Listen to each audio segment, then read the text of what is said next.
So 2 weeks ago, Meghan Markle released a video of her twerking with Prince Harry in a hospital delivery room. She posted it on her Instagram account and appeared as a guest on the Aspire with Emma Grede podcast, where she said the video is really a great reminder of how authentic she is. You have to be authentic. Just be authentic. Did you see my baby Momma Dance? I mean, stop it. First of all, can I just tell you, the timing of that,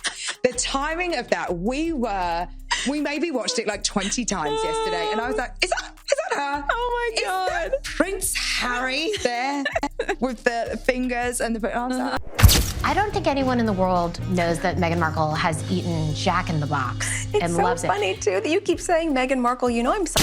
That's fine, I'll go it alone. Just like Meghan Markle and Prince Harry. Sir, your millions from Netflix for no one knows what. Put it with the rest of them.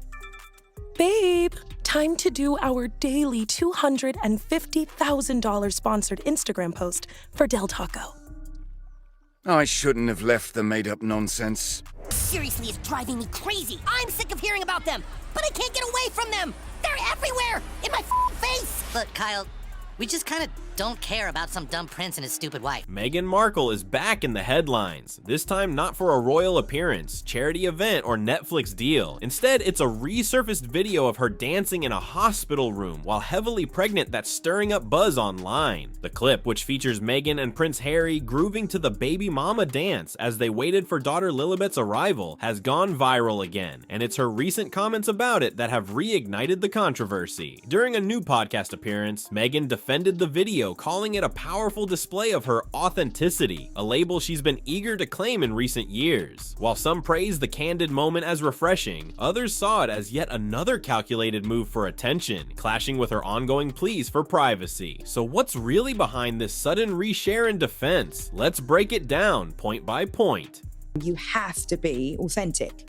Just be authentic. Did you see my baby Momma Dance? I mean, stop it. First of all, can I just tell you, the timing of that, we maybe watched it like 20 times yesterday, and I was like, is that her? Oh my God. Is that Prince Harry there with the fingers and the... I was like, okay. Yeah. Okay. Good on Harry. Let's go. But I think it's... But that's you, right? Like, that's you in a way that we kind of haven't been able to see you before. And I did like a little secret cheer because I was like, well, that's what I kind of want to see from you. Like, I want to see that happiness and that honesty and that, like, I don't give a But also, by the way, that wasn't yesterday. No, that was 4 years ago.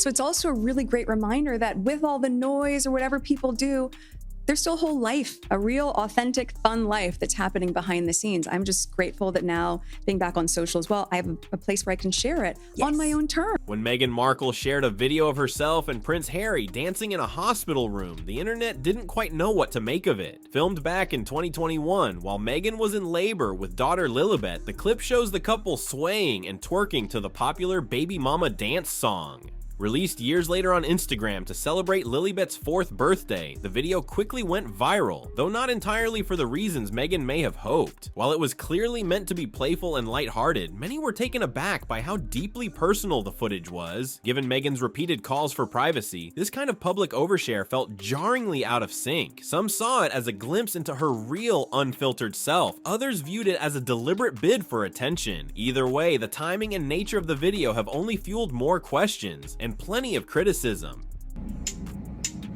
When the song come on, let me see you get gone. Baby mama, this your song. Been pregnant for way too long. I tell the DJ, turn it off. Turn it off. If she a baby mama, she gon' do that baby mama. Work. She gon' put it on you. She gon' do that baby mama. Drop, down,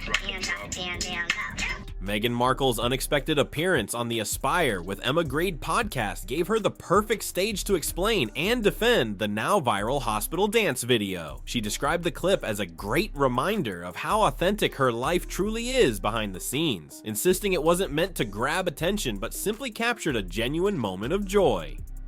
Sharing it on her own terms, Meghan said, felt liberating. Her host applauded the move, calling it refreshing and real. But outside that friendly interview setting, reactions were far more divided. Many pointed out that Meghan continues to lean heavily on the word authentic, as if trying to turn it into a personal brand. In fact, the more she emphasizes curating her own narrative, the more skeptics question how spontaneous these moments really are. What's intended to come across as raw and real is increasingly seen as calculated, packaged empowerment with a polished marketing gloss. It seriously is driving me crazy. I'm sick of hearing about them, but I can't get away from them. They're everywhere, in my face. Look, Kyle, we just kind of don't care about some dumb prince and his stupid wife. A persistent criticism aimed at Meghan Markle is the glaring disconnect between her calls for privacy and her public behavior. Both she and Prince Harry have frequently expressed a desire to protect their children and personal lives from media intrusion. Yet Meghan chose to share an intensely private moment dancing in a hospital room during labor with the entire world. To many, that move felt contradictory. Critics argue that you can't simultaneously demand boundaries from the press while voluntarily broadcasting intimate moments when it benefits your narrative. By releasing the footage, Meghan re-invited the scrutiny she's long condemned. Commentators didn't hold back, calling the video release tone-deaf and self-serving. If privacy were truly the priority, they argue, that clip would have stayed behind closed doors. Instead, its sudden appearance online reads less like an act of transparency and more like an attempt to revive a personal brand struggling for relevance. There is so much to unpack about what she just said. A really great reminder about,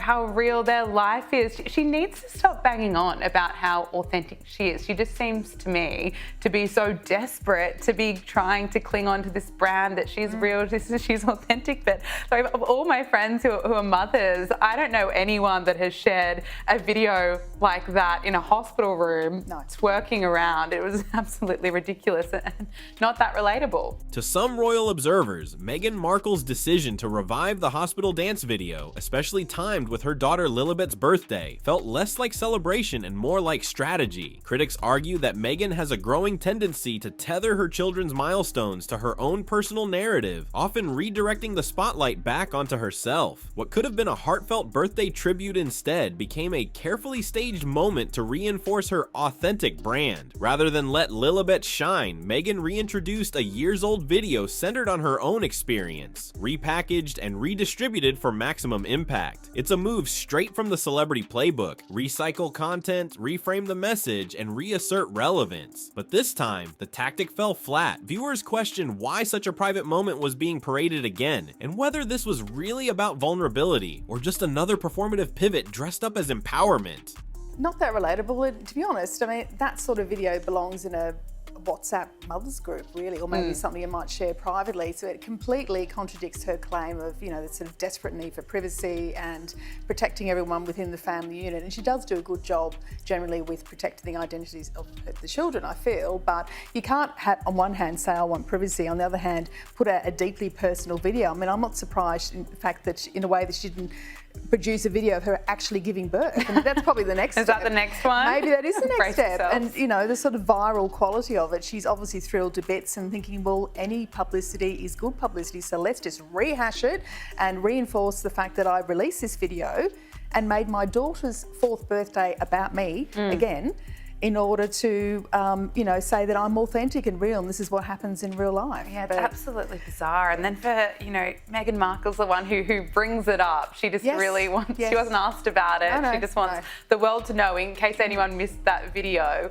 that it is out there, unfortunately, for everyone to watch. But while Meghan's video may have been meant as a playful, empowering glimpse into motherhood, many viewers didn't see it that way. Instead, the footage struck a nerve, coming across as awkward, inappropriate, and deeply out of step with royal tradition. Commentators noted they had never seen a mother, let alone a public figure, share something so personal from inside a delivery room. The reactions were swift. Some viewers cringed, others called it flat out embarrassing. For someone who often champions relatability, Meghan's choice felt disconnected from how most women experience childbirth. Recording a twerking video during labor and sharing it years later didn't read as spontaneous joy, but as something overly polished and oddly performative. Rather than earning admiration, the clip widened the gap between Meghan and her audience. What may have been intended to show the real her instead reinforced the perception of someone increasingly out of touch and eager for attention.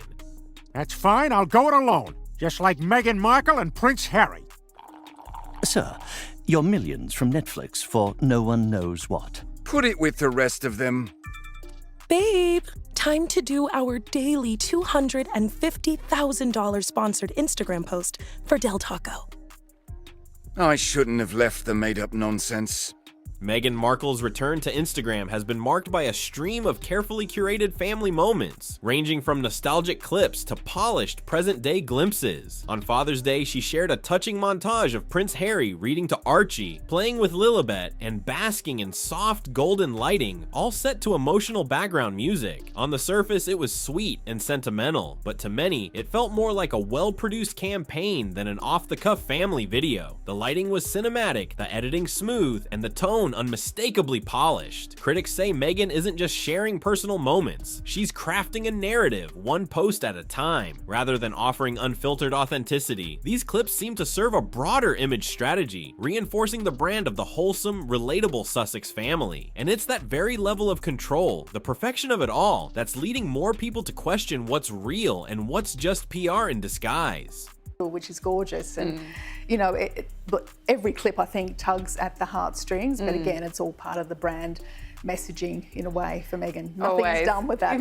Of course. At the heart of all this isn't just a dance video, it's Meghan Markle's brand. For critics, every post she shares, every podcast she appears on feels less like a spontaneous choice and more like a calculated move in a larger strategy. The Father's Day montage of Harry playing the doting dad. Charming, yes, but also perfectly timed and emotionally choreographed. From giggling children to bedtime stories, the video hit all the right notes to reinforce a carefully constructed image, the Sussexes as a grounded, wholesome family. But when every moment seems curated, the sincerity starts to fade. These aren't just family memories, they're campaign material. Meghan has long understood the currency of emotional storytelling, and she's using it to reframe her narrative. The question is, are we witnessing genuine moments of connection, or simply watching a personal brand being scripted, polished? Meghan continues to shape her image through highly produced video montages. The Prince and Princess of Wales have taken a more understated route. For Father's Day, they released two quiet yet touching photos of Prince William with his children. One a posed portrait, the other a candid shot of the family lying on the grass, laughing together. Captured by a trusted photographer, the images felt intimate without being intrusive. Royal fans appreciated the familiar format, a tradition that offers just enough of a window into their lives without feeling overexposed. There was no music, no mood lighting, just simplicity and warmth. In contrast, Meghan's cinematic montage felt theatrical by comparison. While she pushes authenticity through polished storytelling, Kate and William seem to achieve it effortlessly. That contrast didn't go unnoticed. In the eyes of the public, the Cambridges continue to resonate by showing less and feeling more real in the process. But it's interesting, in contrast, the Prince and Princess of Wales shared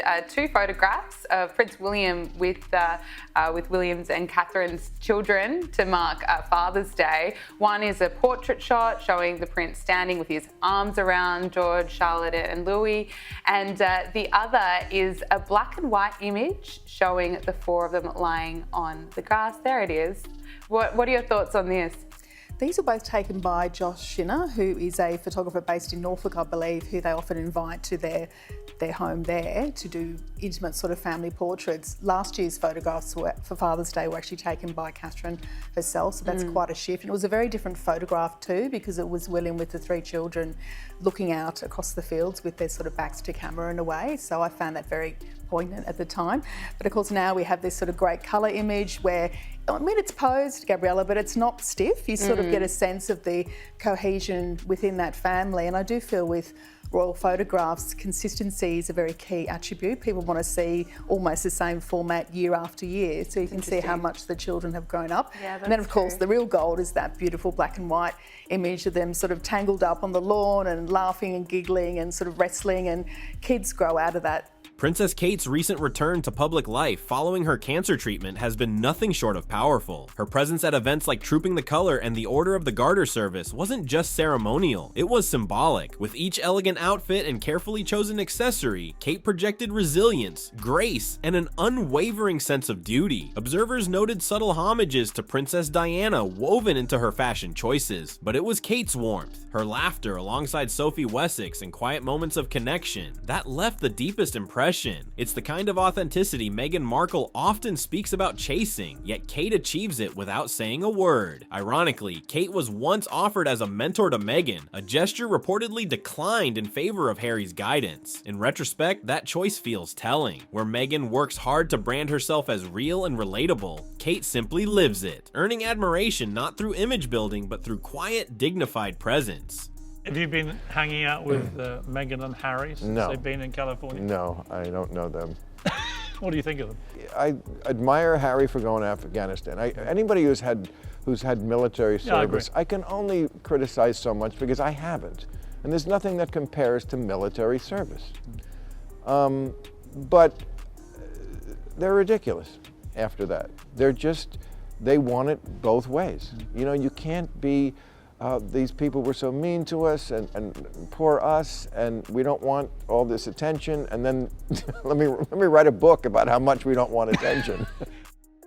In today's hyper-curated world, authenticity has become both a buzzword and a branding tool, and few lean on it more than Meghan Markle. She frequently invokes the term, using glimpses of her private life to reshape public perception. But as this hospital dance video and podcast appearance show, the more she tries to prove how real she is, the more manufactured it feels. From twerking in a delivery room to carefully edited Father's Day montages, each reveal seems meticulously calculated. In contrast, figures like Princess Kate let their actions speak louder than their captions, earning trust through quiet consistency rather than performance. And maybe that's the real takeaway. Authenticity isn't something you declare, it's something people feel. No filter, no flashback, and certainly no choreography required. Until Meghan finds that balance, her version of real will continue to raise eyebrows and questions.